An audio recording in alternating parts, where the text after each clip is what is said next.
Principal, Monsieur le député de Borduas.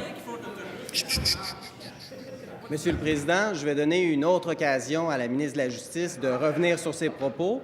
Le premier ministre a dit qu'un mariage, ça devait avoir des conséquences civiles, même un mariage religieux. La ministre de la Justice a dit un mariage religieux n'est pas nécessairement un mariage, mais parfois une union spirituelle sans conséquences, estime la ministre. Pour avoir des effets, une union doit être célébrée suivant les conditions prévues par le Code civil, a-t-elle indiqué en entretien avec Le Devoir. Donc, une union spirituelle qui serait célébrée par un ministre du culte, d'une église ou d'une secte, si elle ne respecte pas les conditions du mariage, n'est pas un mariage et n'a pas d'effet. Monsieur le Président, c'est simple ce qu'on demande à la ministre. Est-ce que, dès que vous avez une union, un mariage, est-ce que ça porte des conséquences civiles, comme le souhaite le premier ministre, comme le souhaitent tous les Québécois, comme le souhaite la défense et la protection de l'ordre public, Monsieur le Président? C'est fondamental. Au Québec, on s'est donné des règles pour protéger les individus. Est-ce que la ministre va se revenir à la position historique du Québec, Monsieur le Président? Madame la ministre de la Justice. Monsieur le Président, le mariage est encadré de façon très claire par les dispositions du Code civil du Québec. Le collègue fait référence à une entrevue accordée.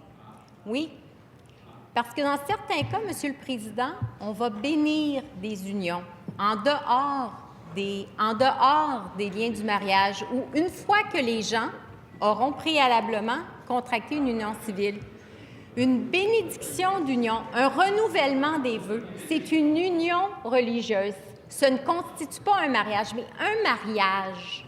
Un mariage, une célébration du mariage peut se faire, oui, dans le contexte civil, mais oui, dans un contexte civil incorporé à une cérémonie religieuse.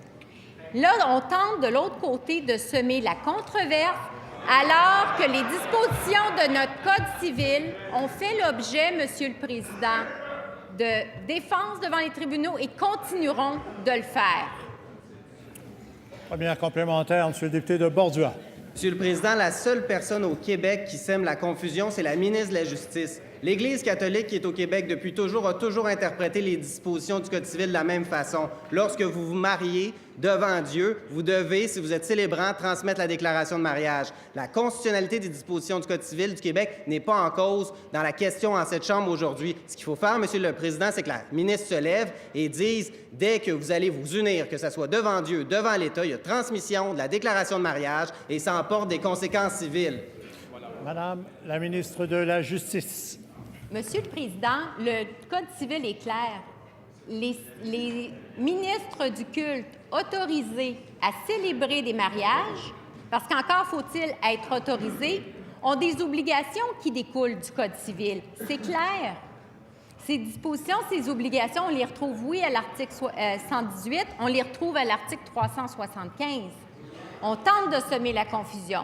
Un ministre autorisé, un ministre du culte autorisé à célébrer des cérémonies de mariage est contraint de respecter chacune des obligations prévues au Code civil. Deuxième complémentaire, Monsieur le député de Borduas. Monsieur le Président, c'est simple, la citation que je vous ai lue tantôt. Est-ce que la ministre va retirer ses propos? Est-ce qu'elle va adopter la position qui a été présentée par le premier ministre? C'est simple, Monsieur le Président. Est-ce que la ministre accepte que lorsqu'on se marie devant un curé, un rabbin, un imam, le célébrant ne puisse pas transmettre la déclaration de mariage? Parce qu'en quelque sorte, c'est ce qu'elle tente de dire depuis tout à l'heure, Monsieur le Président. C'est simple. Son rôle de procureur général, son rôle de ministre de la Justice, c'est de défendre l'intégrité des dispositions du Code civil du Québec et d'assurer la protection des femmes, Monsieur le Président. Madame la ministre de la Justice. Monsieur le Président, le collègue peut être assuré. Nous allons continuer de défendre les dispositions de notre Code civil. Le Code civil encadre le mariage, encadre les droits et les obligations des gens qui contractent un mariage, encadre les droits et les obligations de ceux qui sont autorisés à célébrer un mariage. Et ça ne peut pas être plus clair et nous allons défendre ces dispositions dans le cadre du dossier qui nous préoccupe.